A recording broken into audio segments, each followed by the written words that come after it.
정말 학원만 다니면 모든 게 다 될까? 우선 어디 학원이었냐? 만들고 부시고 뭐 현타가 엄청나게 오더라고요. 이건 진짜 신세계다. 렌더링의 모든 것을 통달한 느낌이더라고요.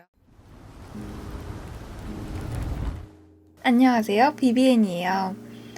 영상 시작 전에 구독과 좋아요 부탁드려요. 오늘은 저번 시간에 이어서 건축 포트폴리오 학원 후기에 대해서 알려드릴 거예요.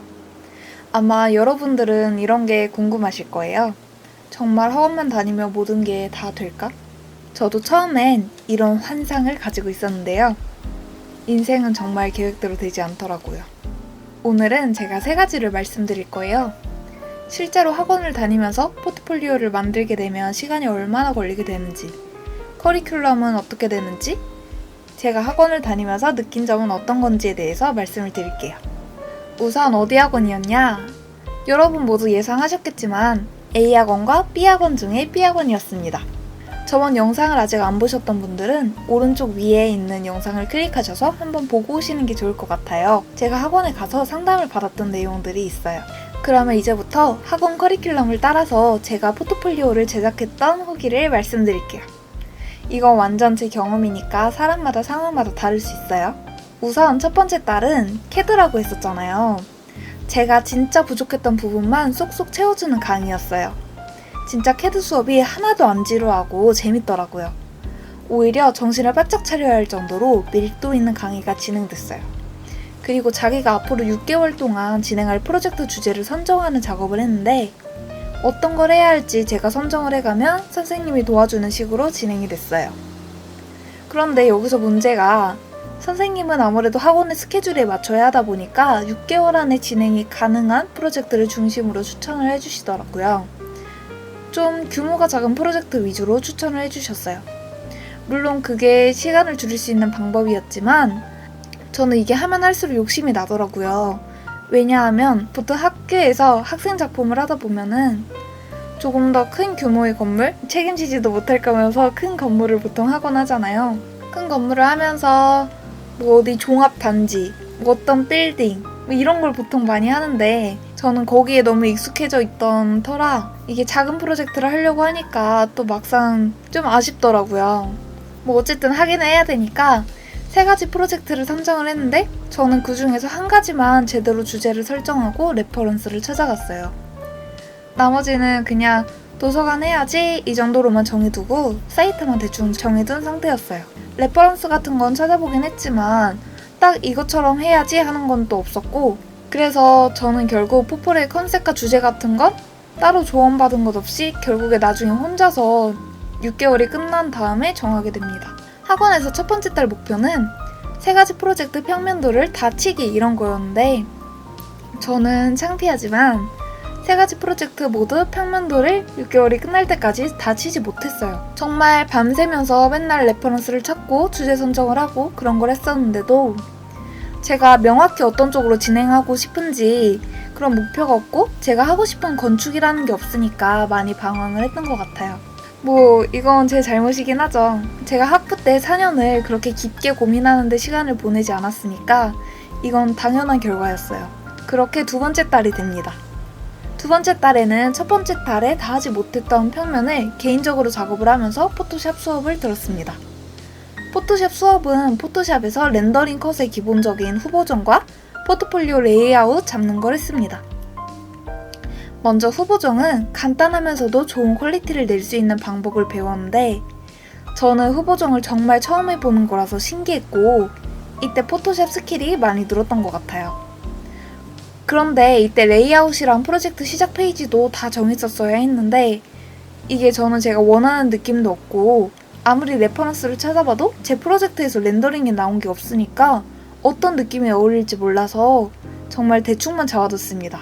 그래서 이것도 결국 6개월 후에 전부 다 갈아엎고 모든 걸 다시 작업을 하게 돼요. 3번째 달부터 5번째 달까지는 스케치업과 V-Ray 렌더링을 배웠는데요. 이게 사실 제가 학원 수업을 들었던 가장 큰 이유이기도 해요.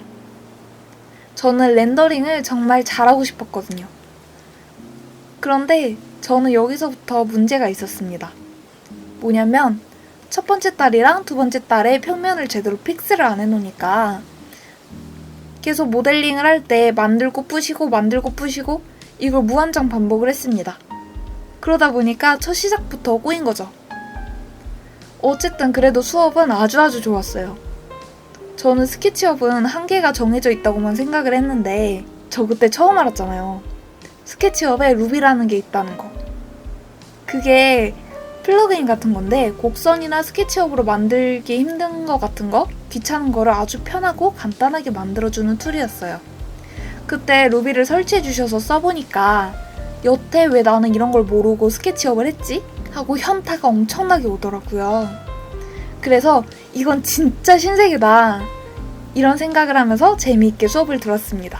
그리고 모델링 수업이 다 끝나고 나서 드디어 V-Ray라는 걸 배웠는데요. 저는 학교 다녔었을 때 몇몇 친구들이 V-Ray 쓰는 걸 봤는데 다들 엄청 어렵다고 하더라고요. 그래서 사실 첫 시작부터 정말 겁이 났어요. 그리고 배워보니까 정말 V-Ray는 저 혼자 독학을 했었으면 못했을 것 같아요.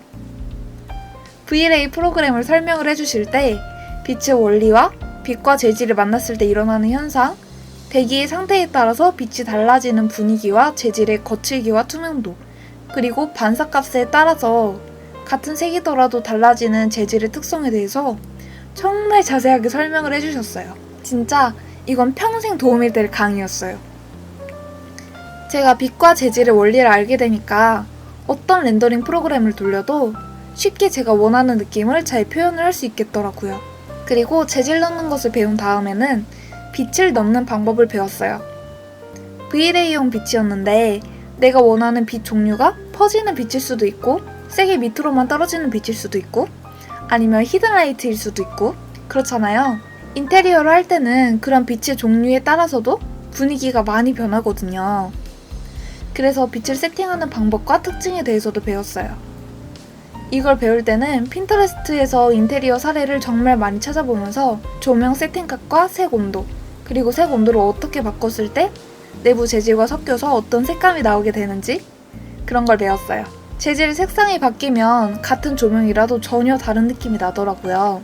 그래서 이건 저 혼자서 집에서 많이 바꿔보면서 연습을 많이 했어요. 내가 원하는 느낌을 내려면, 내가 원하는 분위기를 내려면 어떤 걸 어떻게 바꿔야 되나 이런 거 혼자서 엄청 연구를 해보고 선생님께도 모르는 건 물어보면서 실력이 엄청나게 상승을 했던 것 같아요.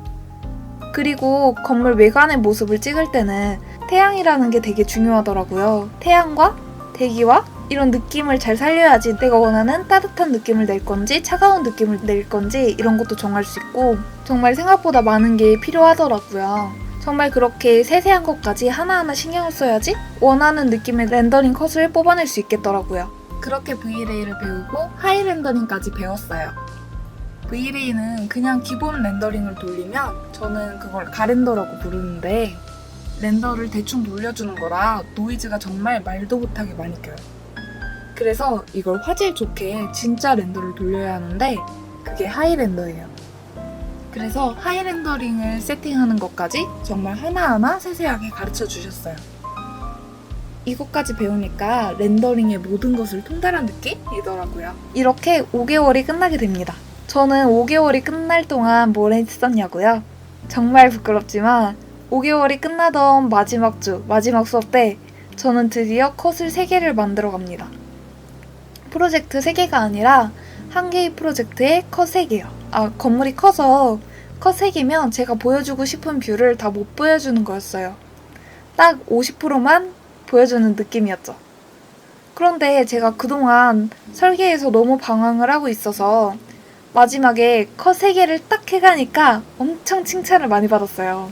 그때 이렇게만 하면 렌더링을 할 수 있겠구나 하고 막 모델링과 렌더링에 대한 감을 찾았던 것 같아요. 6번째 달.